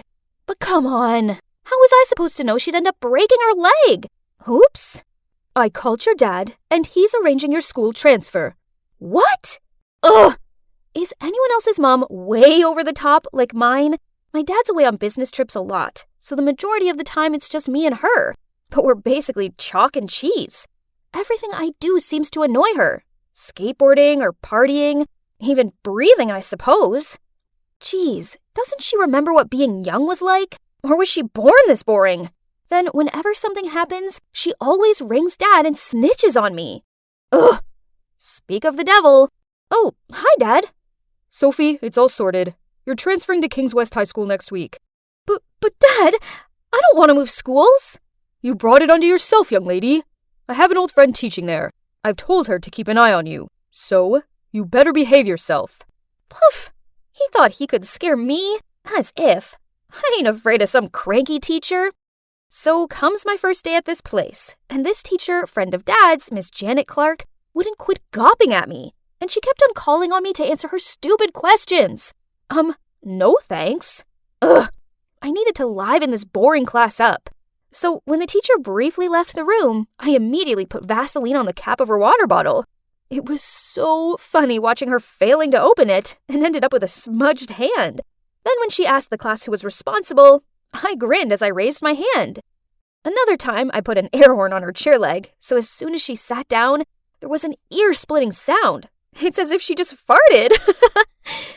Impressive. How do you think up such crazy pranks? You're even better than me. Huh? I froze for a few seconds. Who was this handsome boy, and why hadn't I noticed him before? Turns out he's Dylan, and like me, he's prone to getting in trouble. We were talking to each other passionately when I felt a hand pat on my shoulder. It was Miss Clark. She led me into the corridor, and I expected her to shout at me, but surprisingly, she didn't get angry or anything. Instead, she asked if I was having a hard time. How odd. The next morning, I was about to enter the classroom when some popular girls stopped me. Who are you trying to impress? Better know your place, newbie. She's just another plain Jane. What are you worried about, Rebecca? There's no way Dylan likes her. Stay away from Dylan, else. Excuse me? This snooty girl just messed with the wrong person. And that's how we ended up pulling each other's hair until I managed to get a hold of her wrist and was about to give her a taste of my shoulder throw. Then Miss Clark intervened. The so-called Queen Bee quickly fled the scene. Then Miss Clark led me out to the schoolyard for a walk. She told me that this girl Rebecca was Dylan's ex-girlfriend. Oh, how pathetic. Our Becky has a crush on her ex. Then Miss Clark continued asking if I really felt okay, as she thought there must be some reason behind my rebellious behaviors. Just like that, my emotions got the better of me, and I blurted out how I hated moving schools, and the only good thing about this new place was Dylan. And could you believe it? She actually gave me some flirting tips to impress Dylan, and also told me to text her if I had any problems. Maybe I'd been wrong about Miss Clark. She was actually pretty cool, and I started talking to her pretty often. Then one day, I arrived home to see my bedroom door was ajar. I peeked inside and spotted Mom on my bed, iPad in hand, reading my diary on it. Mom, seriously, can you please give me some privacy? Sophie, what's this about a downhill skating event? Do you want to die? It's none of your business. Ugh, Mom was so controlling. She wouldn't let me wear the clothes I wanted or even fangirl over the idols I liked.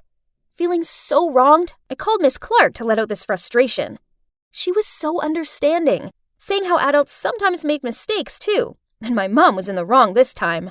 Then said I should sign up for the skating event, as I was young and therefore I should fight for my dreams. I wish Mom understood me like you do. You must be a wonderful mom. Your children are so lucky. She fell silent for a moment, then told me that as much as she wanted to be a mother, but she was divorced and had no kid. Adopt me then. I'd rather be your daughter than my mom's. Then she gently smiled at me. Thanks to Miss Clark, my stuffy home life felt a bit better. While at school, thanks to her matchmaking, Dylan and I were now a couple. Yay! Rebecca thus gave me dirty looks all the time in class. But tough luck, sweetie. And our 1-month anniversary finally arrived. Today, Dylan's taking me out for sushi. Yum! But I'd only had one bite when a familiar figure rushed over. My mom glared at Dylan, then dragged me home. Don't you ever talk to that awful boy again. You hear me? That kind of troublemaker is nothing but a bad influence. Cut ties with him ASAP. This was insane. But thankfully, Dylan overlooked my mom's craziness, and we continued dating secretly. But then one morning, I texted and called Dylan a bunch of times, but there was no reply. Was something wrong?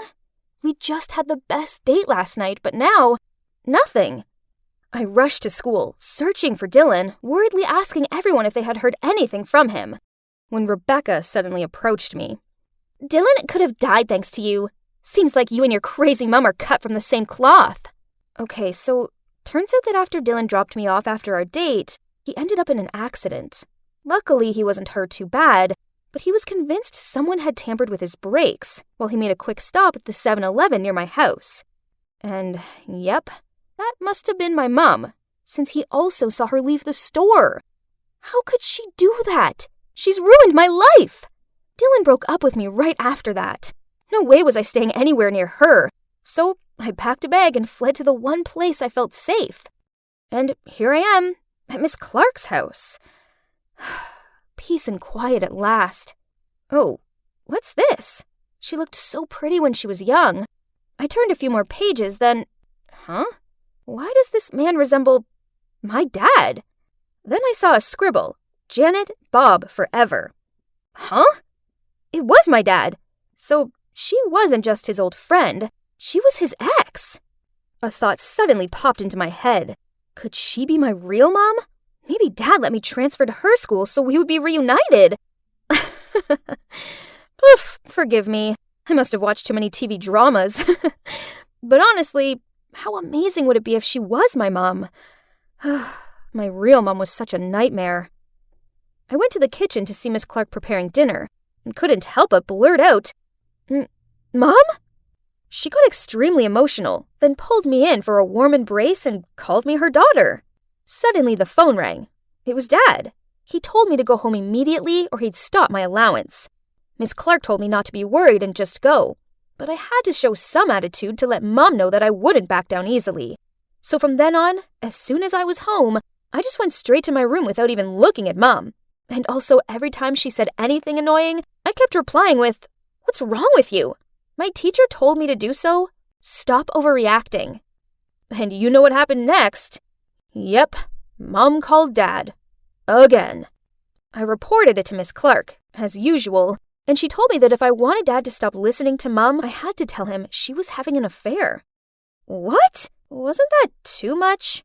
Did Miss Clark still have feelings for my dad? Was she only being nice to me so she could worm her way back into his life? After that, I didn't talk to her as much, and tried to avoid her at school, just to be safe. But then one day after lessons, I found her waiting by my locker, looking all glum. She told me it was her birthday, but like every other time, she had no one to celebrate it with. If only you'd be by my side this year, my daughter. So I agreed to go for dinner with her, and then for convenience, I made reservations at Mom's restaurant. Maybe this wasn't such a bad idea. I mean, Miss Clark might be able to talk some sense into her, right? They could even actually get on. But as soon as Miss Clark walked in, Mom's face dropped. Janet, what are you doing here? Our restaurant is fully booked. Please leave. The two argued back and forth for a while, and I couldn't stand it anymore. Why are you so rude, Mom? She's my teacher. Mom then stormed off in a rage while Miss Clark and I just ignored her and carried on with our birthday plan. But as she was eating the baked lobster dish, she suddenly turned a funny color, then threw up. We took her to the emergency room, and the doctor said this was down to Ipecac, a vomit-inducing medicine. Who else is to blame? How could my mom be so cruel? Sophie, I'm fine. I'm sure your mom meant no harm. Mom looked furious and rushed over to Miss Clark. I had to pull her back, and then I told her she didn't deserve to be my mom. She was speechless and burst into tears. But it was too late. I announced I would move out of the house and stay with Miss Clark instead. So I went home and packed straight away, then left. But Mom wouldn't quit following me that whole week. It's super annoying. So Miss Clark came up with a new idea. We should move somewhere where Mom wouldn't find us. Huh? Was it a bit too sudden? But this was the only way I could be rid of my freaky mom. So we moved to a little house in the suburbs. Miss Clark took good care of me and completed all of my school transfer procedures. The first few days were so much fun. We had a really good time together. However, I started to notice odd little things, such as she fed me pizza every single day. Pizza and pizza only. She also insisted I wear these worn old clothes and called me Dumpling? What a weird nickname. At first I just wondered why she did that, but then it started to bug me, so I asked her to stop. To my surprise, she started crying. Looks like I was stuck with this awful nickname. Things at home seemed off, and the new school was just as terrible. From the very first day, I again became the target of the mean girls. But one day, as they tried to stop me passing them, one of their faces suddenly turned pale. Huh? Isn't that Alice's gross old shirt? Alice who? You know, Alice. The Dumpling. She wore the exact same shirt with the word smart printed on it. I remember this vividly as I used to laugh at how brazen of that stupid girl for wearing a shirt saying smart. My God, even the trace of my cigarette butt on its flap? It's still there? But she's dead.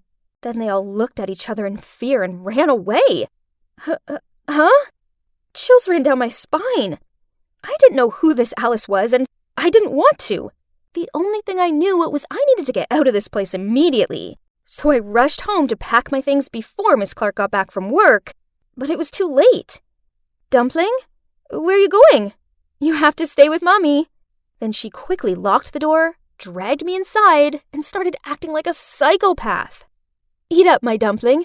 Why are you so sad? It's seafood pizza, your favorite. I'm sorry I didn't let you eat it before, but now you can have it all you want. I'll buy this for you every day. Panicked, I didn't know how to hold out against this insane woman when someone kicked in the door. It was Dylan, followed by my parents. Sophie, here you are, our baby. Oh, thank good God. I pushed Janet away and ran straight to them. But how did they find me? I decided to look into the case of my broken brake again, as a few days after the accident, I came back to that 7-Eleven, and a cashier asked me if my mom came home safely the other day, as she saw a woman claiming to be my mom struggling by my motorcycle, saying there's some problem with it. That sounded way too fishy, so I asked to check the store's CCTV footage. And the culprit was not your mom as we all thought, but her. Huh? Why? She helped matchmake us. Why would she want to harm you? I don't know. Maybe she wants everyone to misunderstand and blame your mother. Luckily, our phones have still been sharing locations ever since we were dating, so I found you in time. Many thanks to you, Dylan. My father angrily looked at Miss Clark. Janet, things between us ended decades ago. Please get a hold of yourself. Poof! How ridiculous! Who do you think you are to assume this is about you? Dumpling is mine. She's my daughter, and she's staying with me. She broke down crying, and then admitted it all. From damaging Dylan's motorbike to putting Emenic medicine in her own food to fool people. I've tried everything. I can't believe it. How could a gentle person like her do such things? After the truth was revealed, everything gradually got back on track. I went back home, but still, my mind constantly wandering back to her and why she did it. Until one day, I came home from school and was surprised to see that woman sitting on the couch in our living room having a coffee with Mom. To be honest, I was a bit frightened at the sight of her, but she didn't look as unstable as before. It turned out that she'd just returned from a psychotherapy unit. She'd been suffering from her mental health since Alice, her daughter, passed away. Alice, aka Dumpling, was a stubborn teenager, just like me, and due to the strictness of her mom, she once left home in a temper and never came back, as she got in a terrible car accident that night.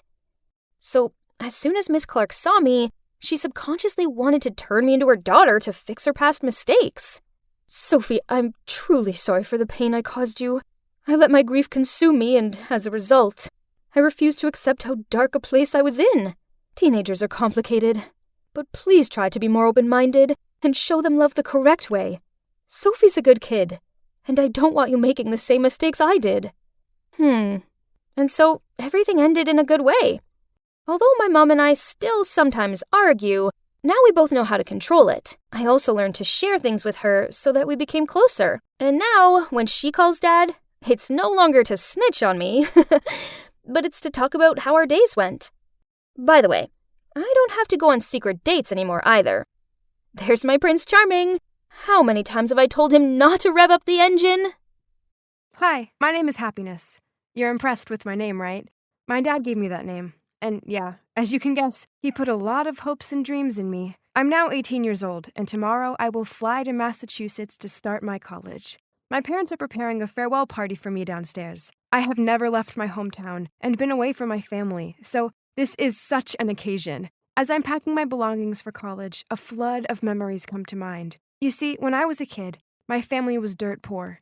We lived in an old, dilapidated house on the outskirts of Selma in Alabama. I remember we would buy a chicken at the beginning of the month, and my parents would make it last the whole month. I didn't realize we were poor, though. In fact, at that point, I was just a happy, carefree little girl, but that wouldn't last. My mom worked as a cleaner for a rich family, but they treated her terribly, and she barely earned enough money to even take the bus there. My dad was a lorry driver, and so he was away a lot, delivering goods to other states. Every weekend when he came home, I'd stand out on the porch as soon as I saw his big truck driving out the dusty road. I'd run out there and jump up and down. The best part was that he always brought me a little present, like a piece of candy that he'd saved for me, or a small toy. They weren't valuable gifts, but they meant the world to me. One time he came home, and I ran up to him and said, "Daddy, yesterday Jeannie's dad brought her a chocolate egg back from his trip. It even had a toy inside. I want one too." My dad looked confused. Then he said he'd heard of them, and they were called Kinder Eggs. And then, with loving eyes and a smile, he promised he'd find me one, no matter how hard it would be, even if it was the last thing he did. The next weekend, I raced out to the street and could barely contain my excitement as I waited for him to come home. I waited and waited, but still he didn't arrive. I started to get worried, so I asked my mom where he was. She said, "Oh, sweetie, he's on his way. Why don't you go to sleep, and as soon as you wake up, he'll be here." There was no way I could sleep. All I could think about was getting a chocolate egg with a toy inside. I'd almost dozed off when I heard his voice. I ran downstairs and jumped into his arms, hugging him. "I missed you, Daddy," I told him, and he laughed and said, "I missed you too, sweetie pie." Then I said, "Where is it? Did you get me a chocolate egg?" I eagerly asked. Then his face dropped. He said, "Sorry, baby. I was working late, so I didn't have time to buy one. But I promise I'll bring you two next time to make up for it. okay? But this wasn't okay. I was so disappointed. I pushed him away from me and burst into tears, saying, "You promised! You promised me!" I'd never cried like that before over something so small, but at the time it felt like such a big deal, and my dad looked confused to see me so upset. At that moment, my mom came through and saw me.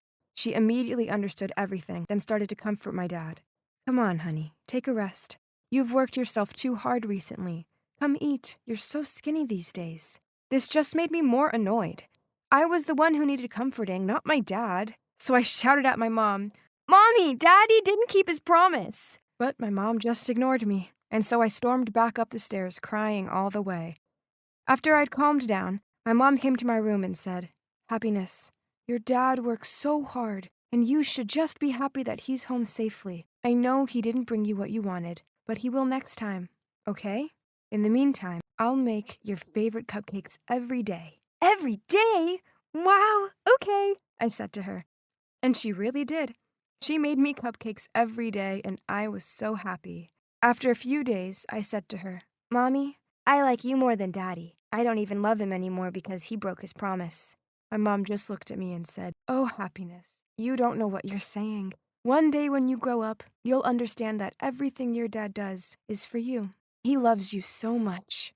The next weekend rolled around, and as usual, I ran outside to wait for my dad. Just like the week before, the sun set and still he was nowhere to be seen. I was about to start crying when I noticed a man running towards our front door. My mom appeared and he said something, and suddenly my mom started panicking. She called out to me and said we had to go to Grandpa's place immediately.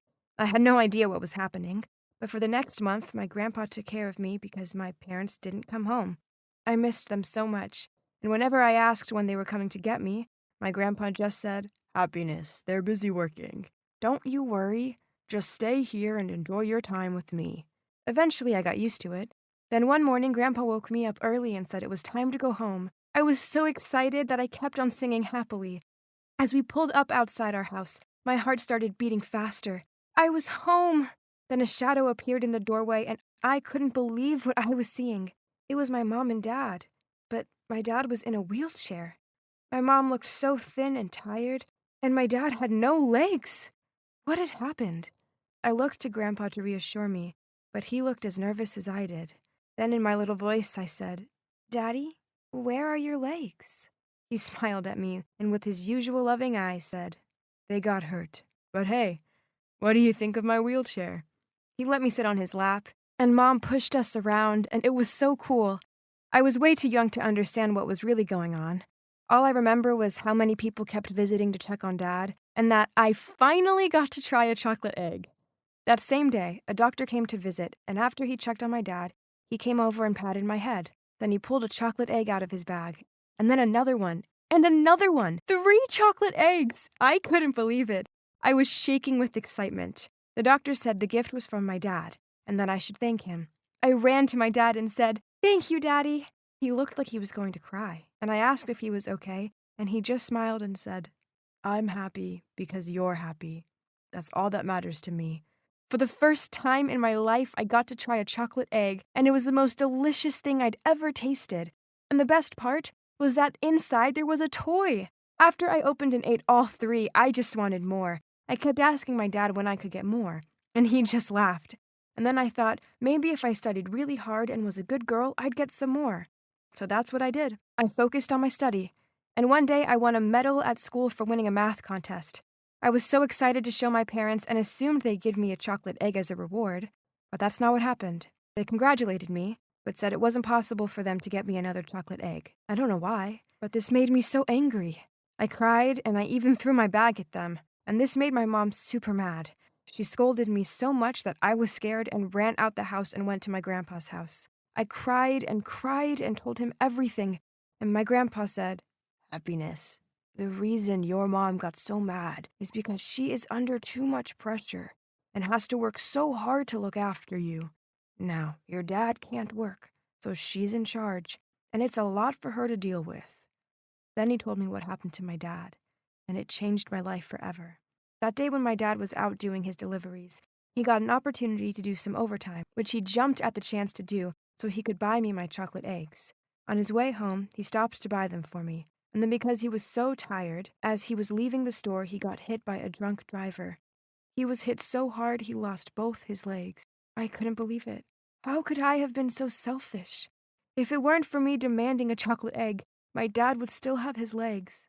I felt so terrible. And so the next day, when I won some candy for the other math contests, I came home and went to my parents. Mommy, Daddy, I'm so sorry. I want you to have these. You always do your best to give me the sweetest life, and so I wanted to make yours sweeter too.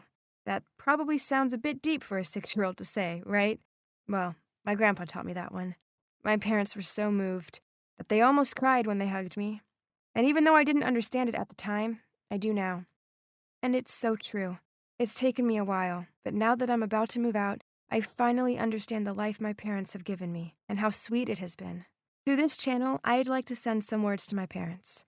Mom, Dad, if you're watching this, I want you to know how much I appreciate everything you've done for me. Now it's my turn to work hard and make you proud. No matter how hard life gets, I'll persevere, just like you both have, because I'm your happiness.